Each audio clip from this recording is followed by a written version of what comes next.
Peace. How's everybody doing?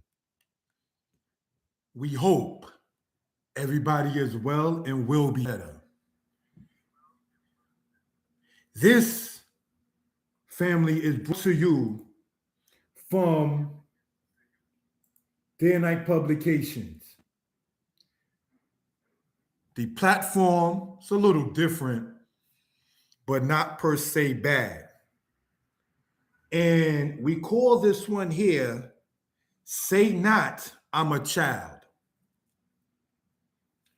Now, the thumbnail, which should be up later or so, right, says, Say not, I am a child. That statement comes from the scriptures in Jeremiah chapter 1. Brief history, Jeremiah began to prophesy during, you may say, the fall of Assyria as an empire and the rise of Babylon as one.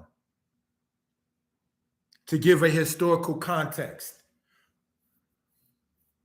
Jeremiah saw the sad desolation of the temple in Jerusalem in 586 BCE. He prophesied during the kings of Josiah, Jehoiakim, and Zedekiah, as well as the other one, Jehoahaz. So there were several kings that ruled in Judah when Jeremiah was prophesying during that time. Biblically, when you read the book of Jeremiah, you can get a lot of history out of it. You read about the Pharaoh Necho during Egypt's 26th dynasty to give a correlation in what was going on in the world at that time. No way, shape, form, and fashion one can possibly, sidebar, geographically think that the events we see in the scriptures is in the Western Hemisphere. But that's another subject. Getting back to what we're getting into when it says, say not, I'm a child. One of the things to point out when you look up that thumbnail, right? Let's see what part of it says. Say not, I'm a child. And it says, Jeremiah 1 verse 7.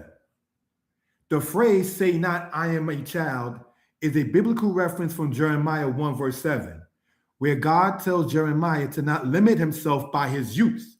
He emphasizes that Jeremiah should not say, I am a child, because he will go to whom God sends him and speak whatever God commands him to say. So if Jeremiah was not a grown man at that time, and he was saying, I am but a child, who told Jeremiah that he was, not to be funny, a child or a mere child? Was it his parents? Was it his aunts? Was it his uncles? Was it, perhaps no offense intended, the grown-ups who only lived a certain amount of days and years, but didn't have the potential that God saw in Jeremiah maybe?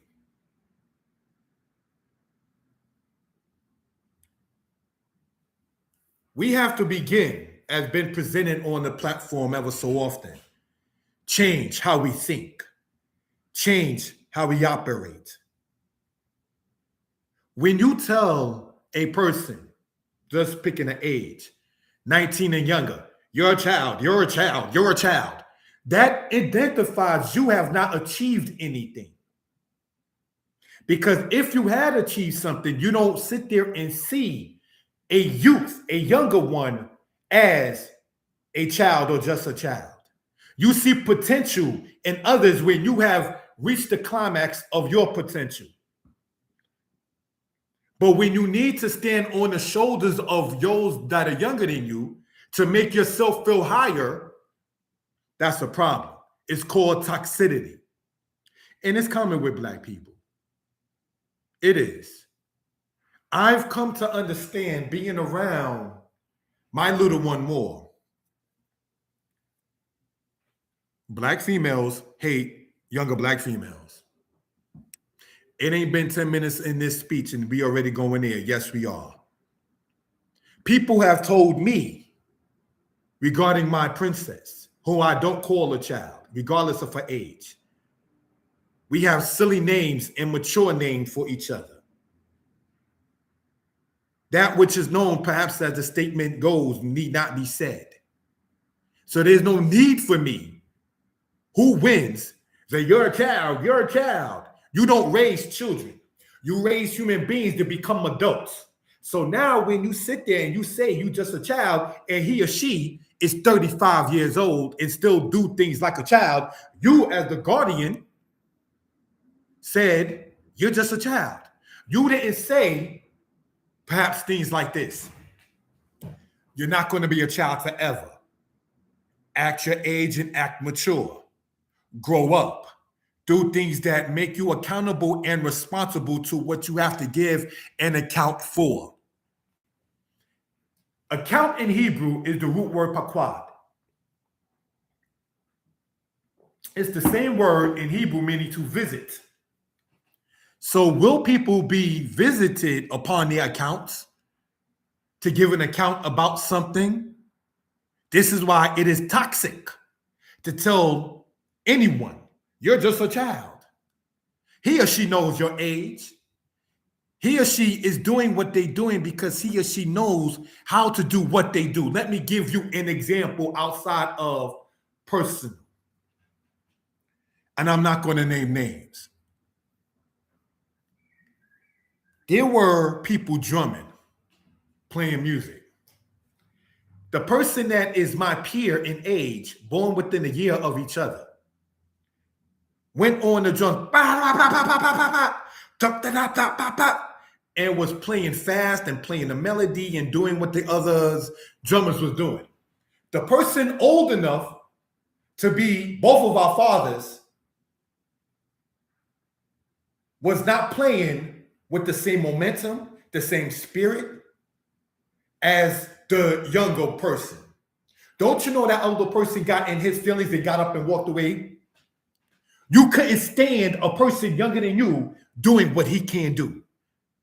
That younger person saw his potential. You didn't see it in yours. You got in your feelings say about that. This is, again, not to be condescending or condemning, if you will. Part of my words if I said the word wrong. I started writing the books that I push out there when I was a youth.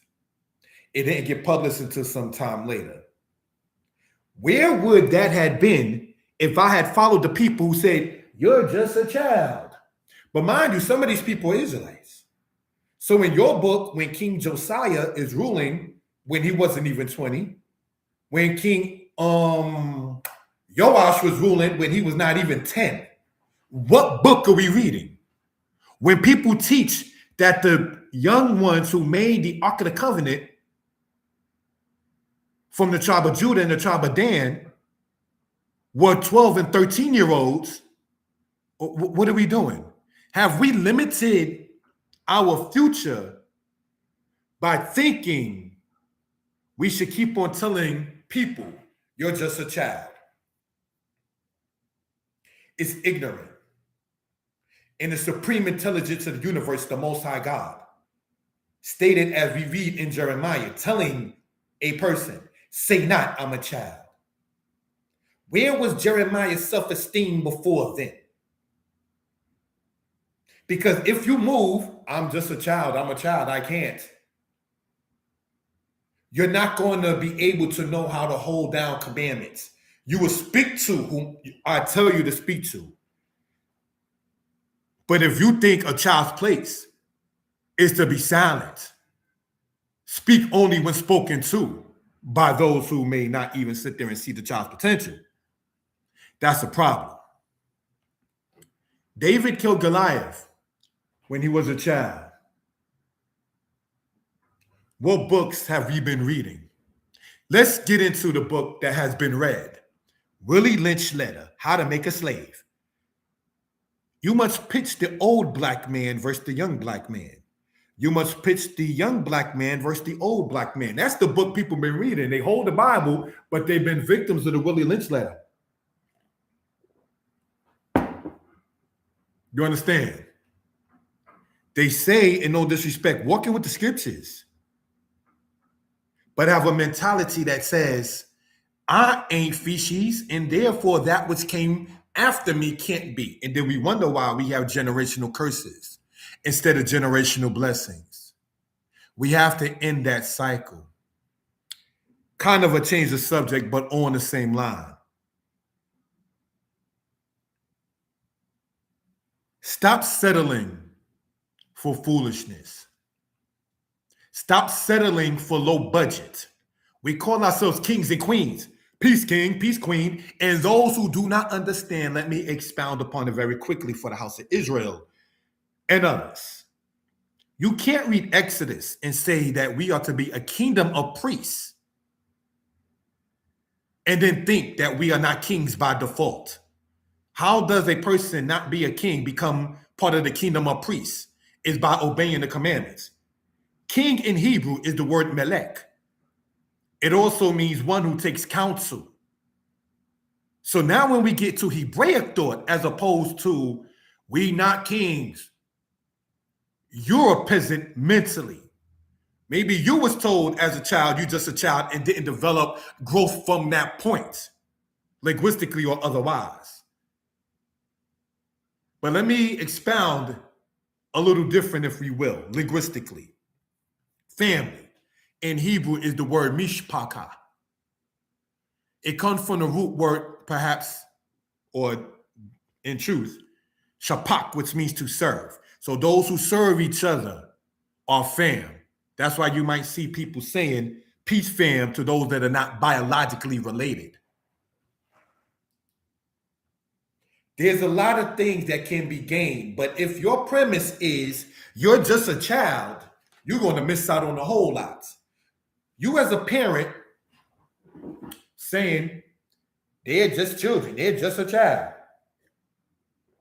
You know what you're going to have 20, 30 years later? Grandchildren and no in-laws. Because see, children don't get married, adults do. So if you already programmed your offspring, you're just a child, and he or she becomes of a certain age, has children, where's the marriage? Because see, again, children don't get married, adults do. That's a mature thing to do, to get married. That's a responsible and accountable thing to do, to get married. But you didn't tell your offspring he or she needs to be accountable. You understand? You didn't sit there and make the child understand his or her potential, his or her growth. And that is not a good thing. So these are things to point out, if we will, if we want to, for say reference purposes. So I don't go online and profess to know everything. We all talk about, even as adults, I'm a work in progress. But recently, speaking with whoever one spoke with, I knew this became incumbent to speak upon because, for one, the scriptures talks about saying to a child, say not I'm a child. Would you go after that order in Jeremiah and tell Jeremiah, yeah, you're a child? Again, we want to point out why many of our children don't reach their potential is because we didn't instill that potential. We didn't make the child become accountable and say that potential. We was okay with the child not having growth because jealousy that some parents or adults have toward children. You don't want them to outshine you. What book have we been reading? It said that the children of Israel will be greater than their ancestors in Deuteronomy chapter 30. So that means our future will be greater than that of Abraham, Isaac, and Jacob. Did not Abraham say, may Ishmael live before you? He was looking out for his child the best way he could. Abraham, who was called the friend of God in the book of Isaiah, didn't have no animosity or jealousy toward his seed, his child. Yes, he was told it would be his other child that would get that covenant. But let's look at the good thing that Abraham did that even wasn't about him. Let me, the elder, who's lived X amount of years and seen X, Y, and Z things, let me live. No, may Ishmael, my son, live before you.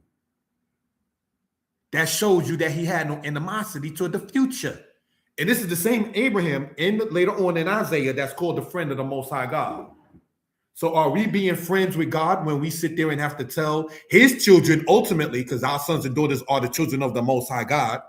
Ezekiel 20 tells you that. I don't know what book people been reading.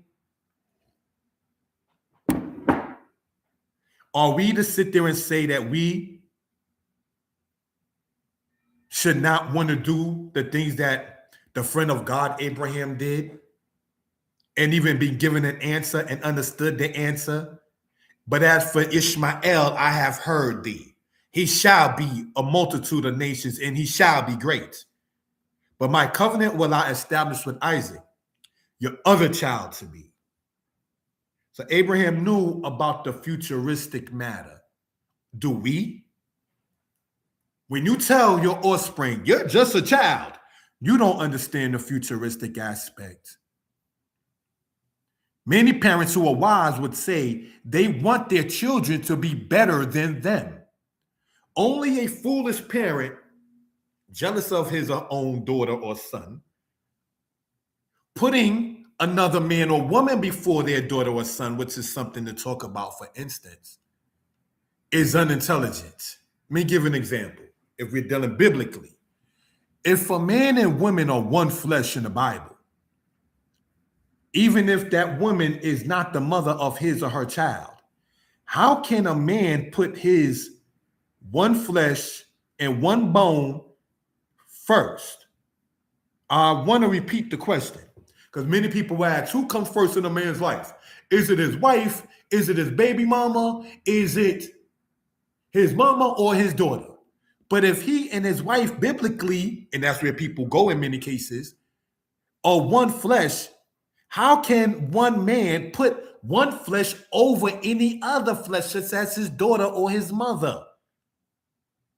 If they're one and they're equally yoked and they're together in a unit, she can't put anyone over him and he can't put anyone over her because they are one. But when she don't think herself as one flesh with her husband, it's easy for her to say, I'm more important than your mama and your daughter. Or he can sit there and think, I'm more important than your son or anyone else.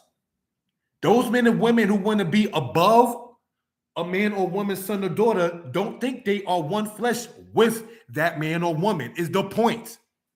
Because if you're one flesh, one bone, blood of blood, there's no way that one could put it over the other. I can't marry a woman already having a princess myself, a child, a female child, and put that lady over my daughter because me and that lady are one.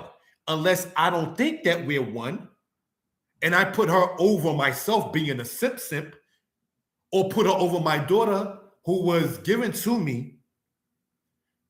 See, children, as we call them,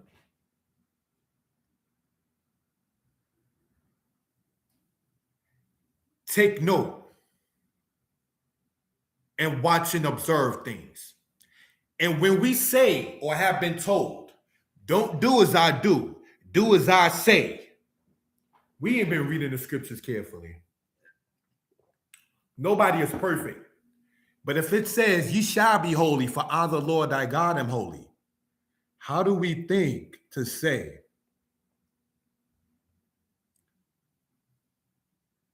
when Psalm 4 says, about us being godly are the ones who are reserved.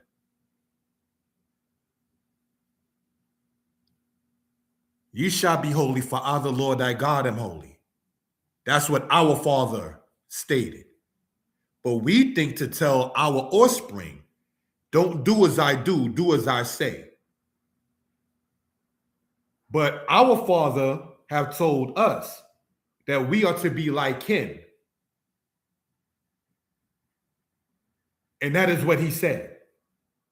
What book have we been reading? Can we raise the bar, or are we stuck on foolishness?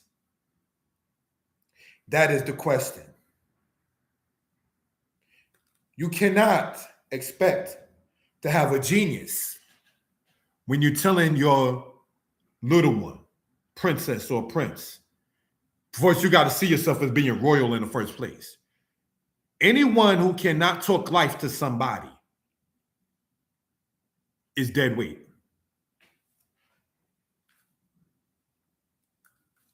Anyone who looks forward to not giving someone positive accolades because you feel it's kissing somebody's behind, you're going to die miserable, alone. Because see, what you're going to do is you're going to drive the people away that could be there for you, could be and want to be there for you. But you see, you don't care, perhaps I'm speaking in general, to fight your own demons. So you pass your demonic, toxic spirit to somebody else. What did Isaiah state in the Bible? I am of unclean lips in the midst of people of unclean lips. Your sin is expiated. Go and prophesy. The Bible says, say to the weak, I am strong. I want you to hear what is said. The Bible says, say to the weak, I am strong. You have to talk life into boys and girls, men and women. People need to hear those things. People who can't understand that, well, I promise you, find themselves by themselves. People go on retreats, vacations for happiness and light.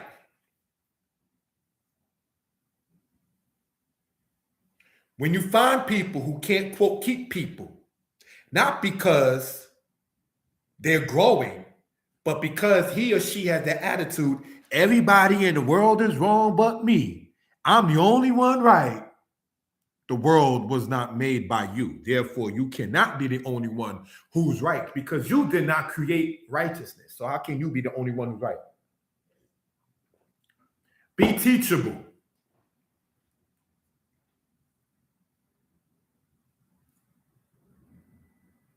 For those who may have listened to the previous presentation, heard profanity maybe here and there. That's not generally the style of the platform, and I apologize. But at the same token, don't use strong language as a catalyst. Well, I'm not going to sit there and hear anyway. There's nothing wrong with bigging up and humanly praising your child. It says a person shall be praised according to their intelligence when you read in the book of Proverbs. The Bible says in Proverbs 22, let others praise you and not you yourself. Because then you know it's genuine. Then you know it's not a yes man thing. Now, I'm going to make it a little personal and close out. My little princess is engaged. Children don't think about those kind of things. I spent time with the gentleman that she's going to be married to, who's been in the military, which he said helped them in X, Y, and Z matters. Children don't think on those lines. One of the most horrible things, and it's not to be racial, that black and white people have adopted, is calling your child, your son, your daughter, your prince, your princess, your little king, or for white people, their meatball, as they love to call their children, kids. You didn't have no kids because you're not a goat. You had a prince or a princess. You had your future. When you find people saying things that Ice Cube, the rapper, wife, name is Kim, and his son played him in a movie called Straight Outta Compton. People were saying that Ice Cube's wife had Ice Cube because he looks very much like him. And he did a very good job in playing the role of his father in the movie Straight Outta Compton. What am I saying? Just using Ice Cube, an actor and a rapper, as a catalyst for this kind of point. Ice Cube's wife produced Ice Cube, is what many people were saying, by having their son. So how do you think calling them a goat, which is a kid that is a youth of an animal, positive and constructive?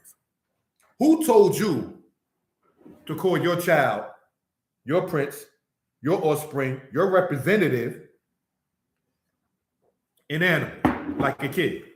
See, it wasn't something that people said, this is my little dog right here, or this is my little kitten right here. The whole thing of calling somebody a kid is because of the hierarchy calls other people kids. It's what the Illuminati done sat there and pushed on people, and people adopted it sadly. You did not have a kid. If you want to call your child a GOAT, great of all time, that's your prerogative. Can't nobody knock that. But many people don't even understand maybe the reason why the term kid for children have been imposed. In closing out, why do people say morning, afternoon, night? I remember a supervisor I had at a previous job typed the whole word afternoon. Couldn't even say good afternoon. Oh, you getting beyond it? No. What's wrong with the word good? I'm going to tell you what's wrong with it. When you think the offspring, the future, is just a child, there's no good in you. There's no light in you. You can't even say GM in the text. Good morning. You're going to type out the whole word morning, the whole word afternoon as a greeting. What happened to good? No, as an Israelite, I don't quote celebrate the holidays. People who do that holiday thing say, quote, whatever it is, because there are holidays among Israel, like Hanukkah and Purim. People do say, quote unquote, happy holidays. You're not going to get Merry Christmas or Happy Easter on this platform. This is Hebrew orientated. People say happy holidays. Imagine if somebody just went around and said holidays and forgot the word happy. How would that look? So how do you look saying morning, evening, night without saying good night? What happened to the good? It's because people don't learn to fight their demons. Your energy is negative. You look at the future and only thing you see is a child. See the problem? It's toxic. We have to get rid of that. Take some spiritual golden seal, spiritual dandelion, spiritual soursop, and clean your mentality. Have a good day. Imagine if I just said, have a day. No. Imagine when people say, I had a day. They're not saying it's good. So don't drop that adjective. Keep the positive, happy, good momentum out there. Because the only one at the end who's going to get messed up is you and your pressure. It ain't healthy. These ones that you just saying, they're just a kid, which is horrible, or a child, they're going to grow up and outgrow you. And what energy do you think you're leaving? It don't hurt you to be a happy person with yourself and others. Peace.